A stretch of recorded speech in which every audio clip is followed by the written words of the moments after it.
नमस्कार मित्रों, 22 जनवरी 2023 को भगवान श्री राम मंदिर अयोध्या का प्राण प्रतिष्ठा होगा और ये समाचार जब संपूर्ण भारतवर्ष में फैलता है तो लोगों की खुशी का ठिकाना रह जाता है।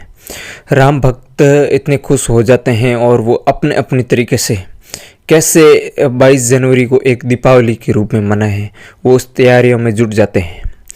और कुछ लोग प्रभु श्री के चरणों में जाने के लिए पैदल निकल पड़ते हैं, तो कुछ अपने अपने तरीक़ों से अपने घर ही मनाने की तैयारियां कर लेते हैं। और संपूर्ण राम भक्त इस खुशी में अपना अपना योगदान अपने अपने तरीके से देने लगते हैं।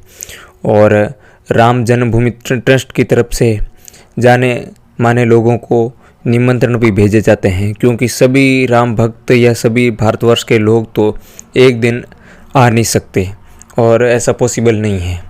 तो इस खुशी में लोग इंतज़ार करते हैं कि उनको ये निमंत्रण मिले, और जिनको निमंत्रण मिलता है वो भी बड़े उत्साहित होते हैं कि वो भी जाएं। और ऐसी एक राममय माहौल में, जैसे लोग मानते हैं कि दीपावली कार्तिक पूर्णिमा को मनाई जाती है, परंतु ये एक बड़ी दीपावली के रूप में 22 जनवरी को मनाने में संपूर्ण भारतवर्ष उत्साहित है। और अलग से ही राममय माहौल संपूर्ण भारतवर्ष ही नहीं बल्कि पूरे विश्व में बनते जा रहा है।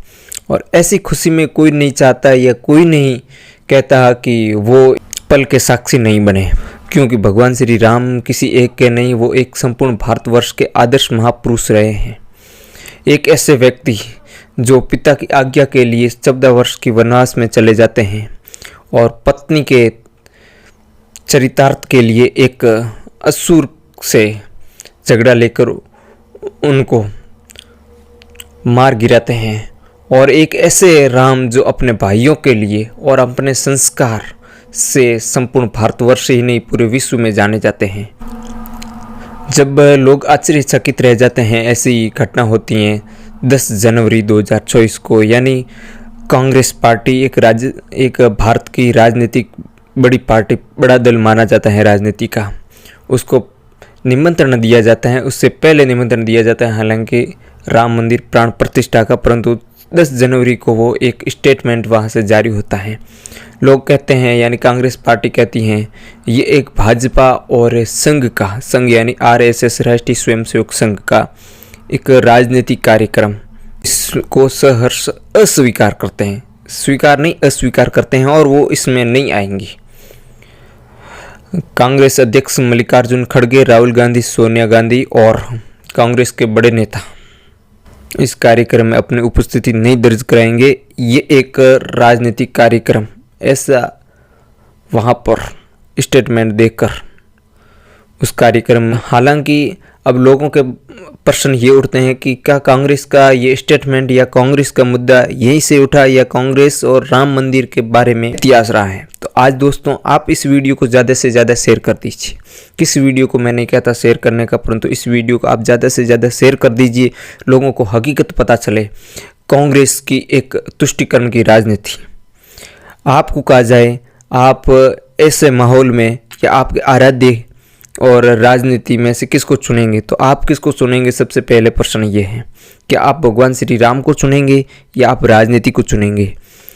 मैं इसलिए ये प्रश्न खड़ा कर रहा हूँ कि राजनीतिक दल जो चुनाव के समय में मंदिरों में जाते हैं और वो अपने वहाँ पर घुटने टेकते हैं और वोटों के लिए क्या क्या नहीं करते, परंतु हम सब के एक आदर्श पुरुष, संपूर्ण भारतवर्ष के भगवान श्री राम, एक सनातन धर्म के बहुत मर्यादित पुरुष, जिनका मंदिर का प्राण प्रतिष्ठा हो रही है और उस प्राण प्रतिष्ठा को अस्वीकार कर दिया जाता है। और फिर वही लोग राजनीति में आकर वोट मांगते हैं और कहते हैं ये दूसरे दल की एक सोची समझी साजिश है।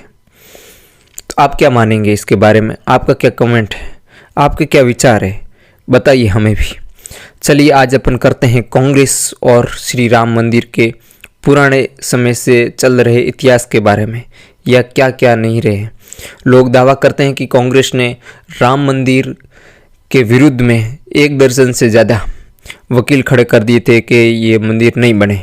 और कपिल सिब्बल ने तो यह तक स्टेटमेंट या सुप्रीम कोर्ट से आग्रह किया कि राम मंदिर का मामला है जो 2019 के आम चुनावों से पहले हल ना हो या इसका निर्णय ना हो, उसके बाद ही इसका निर्णय किया जाए। हालांकि एक दर्जन से ज़्यादा वकील बताए हैं लोगों ने, तो इन सब के नाम तो लेना पॉसिबल नहीं है, परंतु कुछ लोगों के नाम जैसे कपिल सिब्बल, मनु सिंघवी, प्रशांत भूषण आदि कई लोग हैं जो वकील लोग बताते हैं ऐसा। उन्होंने के राम मंदिर के विरुद्ध में अपनी अर्जी, आपको एक और बता दूं कि लोग कहते हैं कि राम मंदिर के पक्ष में ही राजीव गांधी सरकार ने 1986 में राम मंदिर के ताले तोड़वाए थे या खुलवाए थे। तो उसके पीछे की घटना यह है कि 1985 में गिरते जनाधार को ये फैसला 1 फरवरी 1985 में लिया था और वहाँ ताले खुलवाए थे। ये एक उसमें किया गया कार्य कांग्रेस के द्वारा था, पर ये जनाधार को गिरते हुए देख, यानी ये भी अपन कह सकते हैं एक वोट बैंक की राजनीति से काम किया गया। यही नहीं, भारत और श्रीलंका के बीच जो राम सेतु बना था, भगवान श्री राम रावण का वध करने गए थे ना, उस राम सेतु के लिए भी उसको तोड़ने की कोशिश कांग्रेस सरकार के कार्यकाल में हुई। बल्कि यहाँ पर नासा जैसी संस्थान जिन्होंने माना है कि ये मेड मैन है, यानी ये मनुष्य द्वारा बनाया गया प्रमाणिक पुल है जो अभी पानी के अंदर है, परंतु कांग्रेस ने नहीं मानते हुए फिर उसके पक्ष में मामला नहीं आया। हालांकि ये मामला सुप्रीम कोर्ट में गया, जो अभी तक राम सेतु बना हुआ है, पर कोशिश की थी कांग्रेस सरकार ने तोड़ने की। अब कांग्रेस और राम मंदिर के मसले की बात अपन यहाँ तक इसलिए कर रहे हैं, 1947 में भारत आज़ाद होता है और इसके बाद 9 नवंबर 2019 को ये मामला सुलझा जाता है। क्या इससे पहले कोई सरकारों ने कोशिश नहीं की? अगर कोशिश की होती तो ये मामला पहले ही सुलझ जाता। ये कांग्रेस की हमेशा रणनीति रही है कि ऐसे मामले को अटकाए रखे, यानी भगवान श्री राम को तंबू में ही बैठाए रखे। अगर वो चाहती तो पहले ही इस मामले को सुलझा सकती थी और भगवान श्री राम का मंदिर अयोध्या में बनवा सकती थी, क्योंकि उनके पास पहले ही 400 से अधिक सांसद हुआ करते थे। परंतु समय के साथ सब बदलता है। जब उनके पास केवल 44 सांसद रह गए, उस समय राहुल गांधी मंदिरों में जाते हैं और वहाँ पर अपना दिखावा करते हैं। और यही नहीं, उसके बाद घमंड या अहंकार यहाँ तक आ जाता है कि 10 जनवरी को कांग्रेस मना कर देती है कि वो प्राण प्रतिष्ठा में नहीं जाएंगे। योजना के तहत यात्रा करते हैं, भारत जोड़ो यात्रा।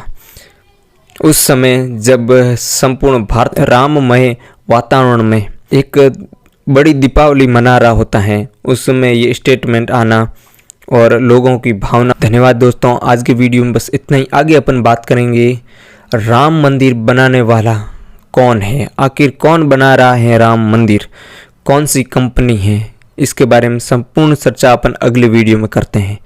धन्यवाद।